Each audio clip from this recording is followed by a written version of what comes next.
अस्सलाम वालेकुम जी, कैसे हैं आप सब? मैं ठीक, शुक्र अल्हम्दुलिल्लाह। दुआ करती हूँ आप भी माशाल्लाह ठीक-ठाक रहें, खुश रहें।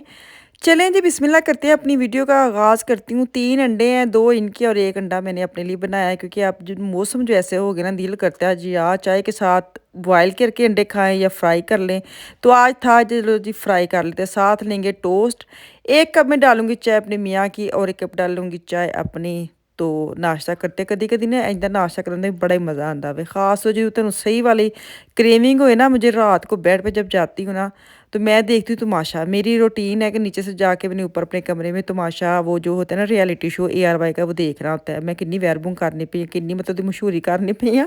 अच्छा वो सुबह नाश्ता करते हैं आमलेट पे पता है कितनी लड़ाइयाँ होती हैं, हाय मेरा इतना आमलेट, हाय मेरा इतना मेरे मिर्चों वाला आमलेट बनाना, मेरी हरी मिर्च डालना। मैनू इन्नी भुख लग जाती ना, कभी-कभी एक्स्ट्रा मैं उसको करती हूँ स्टॉप और मैं नीचे से आमलेट बनाने आ जाती हूँ। तुसीं यकीन करो इंज दी क्रेविंग ਹੁੰਦੀ ਮੈਨੂੰ ਬੜੇ ਮੈਸੇਜ ਆਉਂਦੇ ਨੇ ਕਿ ਬਾਜੀ ਤੁਸੀਂ ਜਦੋਂ ਚਾਹ ਬਣਾਉਂਦੇ ਹੋ ਪਹਿਲੇ ਮੈਂ ਚਾਹ ਬਣਾਉਂਦੀ ਹਾਂ ਫਿਰ ਮੈਂ ਤੁਹਾਡੀ ਵੀਡੀਓ ਪਲੇ ਕਰਨੀ ਕਿਉਂਕਿ ਚਾਹ ਵੇਖ ਕੇ ਚਾਹ ਪੀਣ ਨੂੰ ਦਿਲ ਕਰਦਾ ਤੇ ਹਕੀਕਤ ਮੈਂ ਵੀ ਕੋਈ ਤੁਹਾਡੇ ਵਰਗੀ ਆ ਮੈਂ ਕੋਈ ਉਹ ਅਸਮਾਨਾਂ ਤੋਂ ਉਤਰੀ ਕੋਈ मखलूक कोई और नहीं है जिननी नहीं है मैं भी इंसान हाँ लेकिन सेम टू सेम ऐसे होता है जो आप चीज़ देखते हैं ना तो वैसे आपका दिल भी करने लग जाता है तो इसीलिए मैं अब घर की सफाई भी दिखाने लगी हूँ ताकि तुसी ਇਹ ਵੀ ਕੰਮ ਕਰੋ ਕੱਲੇ ਖਾਣ ਪੀਣ ਨਾਲ ਧਿਆਨ ਨਾ ਕਰਿਆ ਕਰੋ सफाइयाँ सफाई सुथराई भी देख के करते हैं ये भी एक मोटिवेशन मिलती है आपको कि आपने अभी क्या कहते हैं ये सफाई करनी है कपड़े धोने हैं बर्तन लगाने हैं देखो मैं घर के भी काम इसलिए दिखाती हूँ ताकि जन तेरा चाह बनाने दिल करे तेरे काम करने में दिल करे खैर यहाँ पे मैंने कपड़े शपड़े सुकने डालूंगी काम काफ़ी करने वाले थे मैंने बाजार भी जाना था मेरे आजकल बड़ा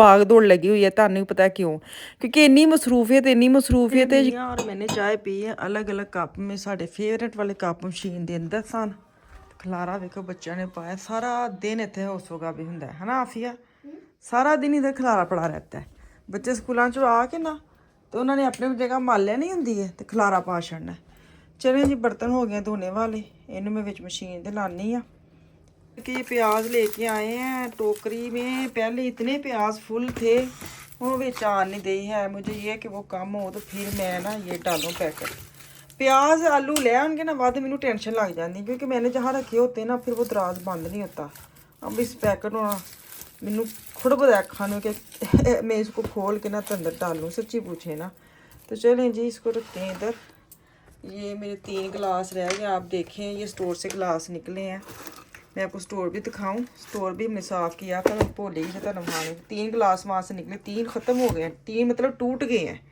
स्टोर वाले तरमानी है देखिए जी ये स्टोर है पहले यहाँ पे ना एक लंबी सी शरंक पड़ी होती वो हमने निकाल दी है और ये वाली जो अलमारी है वो जो टीवी के नीचे थी ना हमने नीचे सारे दराज खोल दिए हैं और इसको फिर ऐसे रख दी है और इसके ऊपर जो ब्लैक वाला होकर है वो आगे करके पड़ा हुआ था तो ये देखिए जी हमने ऐसे सेट कर ली इसको सारी चीज़ें इसके ऊपर आ गई पानी ऐसे फुल आ गया है साफ़ सुथरा हो गया बाकी ये अलमारी मैंने सारी साफ़ की है कल ऑर्गेनाइज़ की है ख़राब हुई पड़ी थी सारी हैं ये देखिए कितनी अच्छी मैंने सेट कर ली है क्योंकि इनके ये लाग थे ना ये सारे उखड़े हुए थे बंद नहीं होते थे मतलब अलमारी को दरवाजे जो ना वो बहुत ख़राब हो गए थे तो ये देखिए अब ये भी बंद कर दी उन्होंने अच्छी तरह ये चलिए जी ये मेरा हो गया स्टोर भी साफ लाग दे हथ ना बड़े डीपली काम करवाए ने बाजार जाने से पहले मैंने कल फ़िश दिखाई थी ना वाश करके की थी मैं क्या पहले मसाला लगा दूँ मैंने इसके अंदर डाला है अदरक लहसुन का पाउडर डाला है मैंने पेस्ट नहीं डाली सुस्ती की मारी कह लो या लेज़ीपन कह लो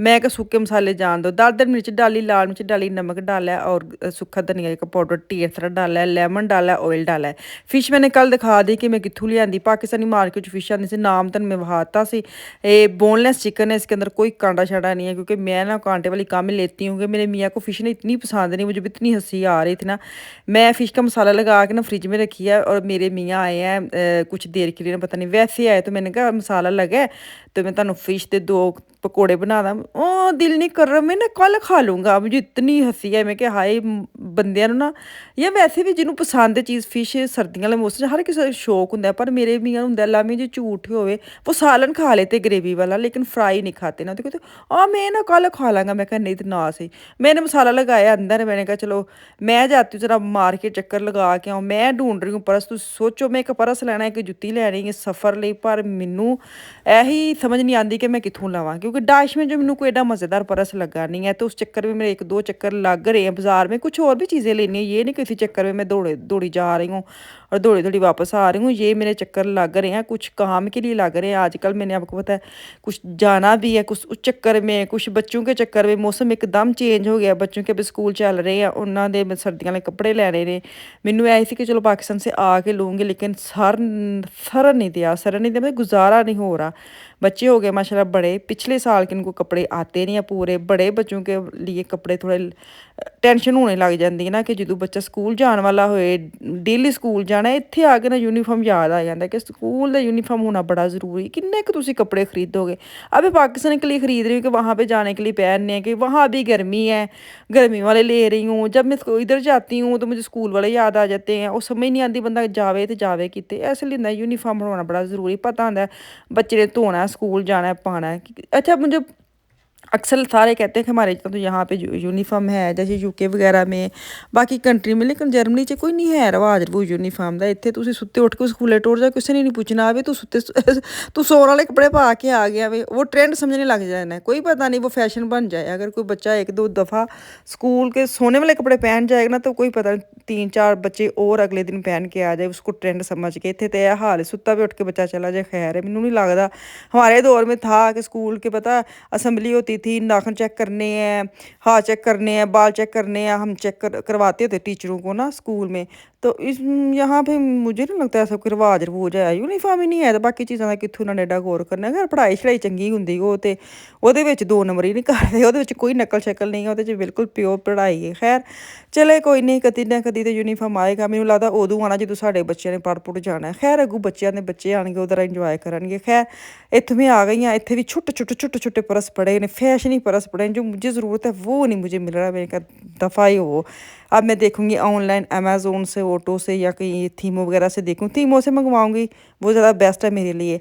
अच्छा जी, फिश को मैं आ गई हूँ वापस। रात का टाइम से इन्नी क्रेविंग होनी सी, मैं क्या फिश ਨੂੰ ਮੈਂ ਲਾ ਗਿਆ। ਜਦੋਂ ਤੁਸੀਂ ਬਾਜ਼ਾਰ ਜਾਓ ਨਾ ਤੇ ਤੁਸੀਂ ਸੋਚੋ ਨਾ ਚਿਕਨ ਨੂੰ ਮਸਾਲਾ ਲਾ ਕੇ ਰੱਖਿਆ ਹੋਵੇ ਜਾਂ ਫਿਸ਼ ਨੂੰ ਲਾ ਕੇ ਰੱਖਿਆ ਹੋਵੇ, ਤੇ ਬੜਾ ਹੀ ਮਜ਼ਾ ਆਉਂਦਾ ਹੈ। ਆਪਣੀ ਮਰਜ਼ੀ ਦੀ ਚੀज़ ਹੁੰਦੀ ना, कि पता होता जा के इसको एयर फ्राई में रखना है और बन जाना है। इसको मैं 3 पीस निकालूंगी। मैं इसलिए निकाल लिया क्योंकि बच्चे मेरे नाल बह जाते हैं, क्योंकि बाज़ का तो ऐसे भी होते हैं ना, आपने 1-2 पीस अपने लिए अगर एयर फ्राई में डाल लिया तो कोई पता नहीं मेरा अफान वर्गा ही आके कह दे मम्मा ये क्या बना रही हैं। अब मुझे समझ नहीं आती अब इसको मैं क्या बोलूँ क्योंकि उस टाइम जितनी भूख लगी होती है, अब एक्स्ट्रा चीज़ बना लेती हूँ कि जब ये आके मुझे पूछे ना ये क्या बना रही हैं, फिर मैं फ़ौरन बता दूँ कि ये बना रही हूँ, खाना है अपने।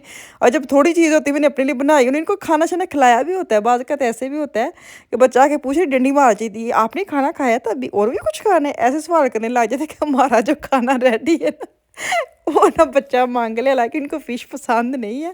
खैर तुसीं अंदाज़ा ला लो किहो जिहियां मावां दा अजकल डिजिटल मावां 24 दी मावां ने, पुराने जमाने दी मावां थोड़ी ने कि फीडर जिहड़ा बच्चे नूं दे देना आप भुक्खे रह लो। ना बाबा, अपने आप रजांगे ते कम्म करांगे ते इन्हां नूं संभालांगे ना। अपना भी ध्यान रखना चाहिदा। हाँ, साढ़ा कि नहीं रखना है, साढ़े किहड़े इत्थे अम्मा बैठी है, तो आप खावांगे तेनों संभालांगे ना। समझ आ गई तुहानूं? तुसीं मैनूं लगदा मेरे तो बहुते सियाने हो। खैर फिश मेरी बन गई है। हाँ क्या चलें जी, मेरी बर्थडे के ना फान साहब लेके आए हैं गिफ्ट मेरे लिए। क्या है ये खोलो।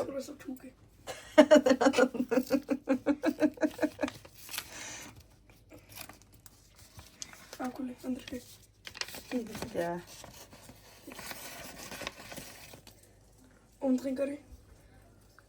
ओह माय गॉड, ये कहाँ से लिया है? फ्रेंड किया मेरे लिए। फ्रेंड ने किया? मुझे वाह जी वाह, मेरे बेटे ने मुझे गिफ्ट दिया सबसे बेस्ट वाला। ये देखिए मेरा नाम है और हैप्पी बर्थडे लिखा है। वाह जज़ाकल्लाह। चलें जी, अफान ने मुझे ये दिया है गिबोस स्टाक का शिंक, जो बड़ा ही प्यारा क्यूट है। तो मैनू दो इजाज़त, वापस आऊँगी कल। अल्लाह हाफिज़।